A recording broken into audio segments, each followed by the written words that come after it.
Greetings, eaters. Welcome to my kitchen and my patio in usually sunny Las Vegas, Nevada, but it's after midnight, so I guess you can assume we're smoking stuff again. So I've smoked a few things so far. People keep asking me for recipes and all that, and I'm pretty simple with the smoking stuff. I used to make my own rubs. I mean, I still do sometimes, but I found this stuff that's pretty good. They sell it Sam's Club, they sold at Costco, Kinders, I don't know, I still need to work out the correct pronunciation of all that, but in any case, it's pretty good. I like it. Just their wood-fired garlic rub is what we're using tonight, and we're going to make a brisket. I was shopping at Sam's Club today, and this small brisket was on sale, and I thought, Sunday dinner. My daughter is here, our friend Freya from Denmark is here, everyone likes brisket, so we're going to smoke this thing up and eat it tomorrow. And the whole thing with smoking is it doesn't really take a lot of time. I mean, to prep things, I should say, it takes a lot of time to smoke, but it doesn't take a lot of time to prep for it. What we're going to do is we're going to just season this, and we're going to pop it on my little smoker, where we're going to let it smoke for about 8 hours, and then in the morning I'm going to get up, get out of bed, I'm going to snag this off of the smoker, I'm going to put it in this pan, cover it in foil, and pop it in my oven at about 200 degrees for probably about 5 hours or so, and that will get all the smoke that we can get into it in the overnight smoke, and it'll kind of steam out in the pan. Now we're not going to wrap the brisket in foil, we're going to cover the pan in foil so we get all the juice there. So if we wanted to make, say, gravy dip sandwiches like they sell at Katz Deli in New York, we could use those drippings to make gravy. We probably aren't going to do that tomorrow. We'll probably either just eat this straight or on baked potatoes or something like that, but that's the game plan.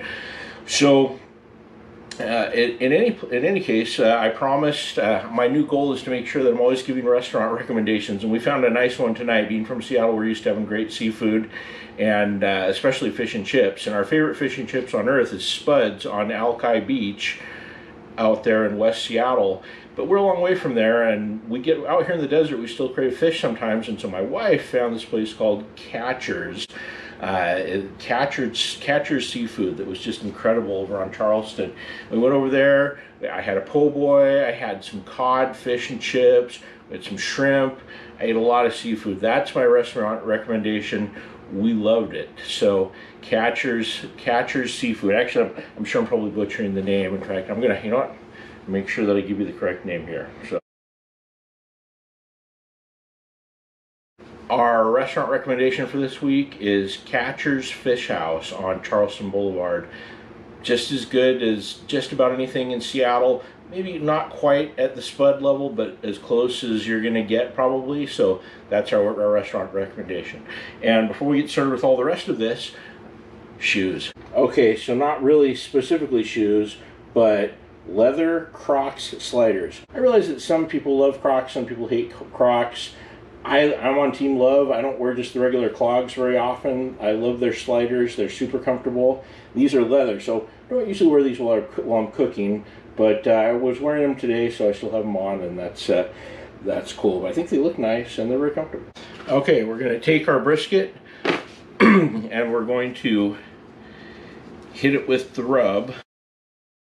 I want to get a good coating of the rub on there. Sprinkle some brown sugar on it. And there's so many different things you can do with brisket. I mean, like I said, you can do it on a sandwich, you can do it plain. I love it on baked potatoes. I've posted a lot of pictures of that, but haven't really showed how to do it. So I haven't, as I think about it, I mean, I've showed how to smoke stuff, but I haven't showed how to finish a proper brisket or pork shoulder just for regular consumption. When I did the pork chili verde, we put the brisket into the crock pot with green chili sauce and let it cook in there, but that's not how we're going to do it for this. This is going to make a mess. So we want to smoke it with the fat side up, so it just kind of, those juices just kind of baste it. That's all it takes. This is ready to go. We're going to go pop this on the smoker. Okay, so the smoker is ready to go. We've got it set on the smoke feature. We're using a Traeger, so we don't have to worry about temperature. Once I set it on smoke, it's going to keep that temp between about 180 and 220. And we're going to take our brisket and just pop it right on there. All right.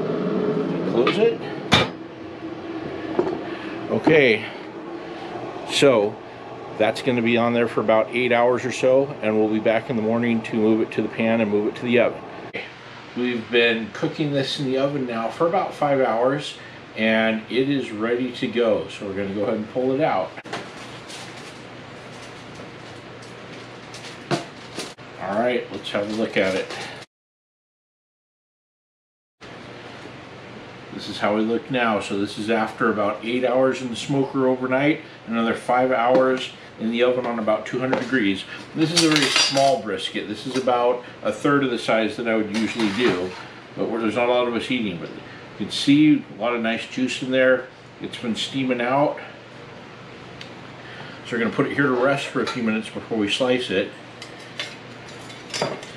But looking at this, if you wanted to make the Cat's Deli gravy dip, you would use this juice and make a roux with butter and flour, and then use beef soup base and mix it up to make your gravy. We've done gravy before, so you have an idea of how that goes. But we're not doing the gravy dip today, so I'm going to just set this aside. We're going to let this rest for about 5 or 10 minutes, and then we'll come back and slice it up.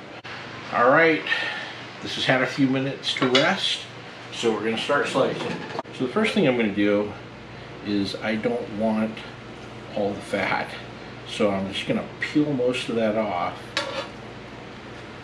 And yes, I did put seasoning and rub on top of the fat, but it does kind of leach through while it's cooking. So it's super tender. You see it just pulls apart. All right. So we want to get a nice close-up. Our brisket money shot. You can see those juices coming out of there. Delicious. So there you go. That is your classic brisket. You want to just pull it apart with a little tug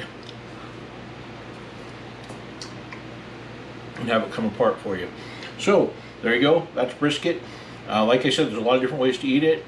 You do you. I usually like it on potatoes, but today I think we're just eating it straight with some barbecue sauce and some beans and some cauliflower mac and cheese. So there it is. The amount of prep time I put into this, you saw all of it. I pulled it out, I seasoned it, I popped it on my smoker. After 8 hours, I woke up, I came out, I put it in a pan, covered it with foil, popped it in the oven for another 5 hours, came out, got it, sliced it, that's it. Probably less than 10 minutes of actual work went into this, and the smoker and the oven did all the rest of the work. So thanks for joining us this week, and please remember to like and follow us on all the social media channels: Facebook, Instagram, TikTok, Twitter, Pinterest, Tumblr, Rumble. We're on all of that stuff. And apologies to our guest Jimmy Kimmel. We're not going to learn how to make squirrel pie yet, but someday. Until next time, thanks for joining us, and keep on eating.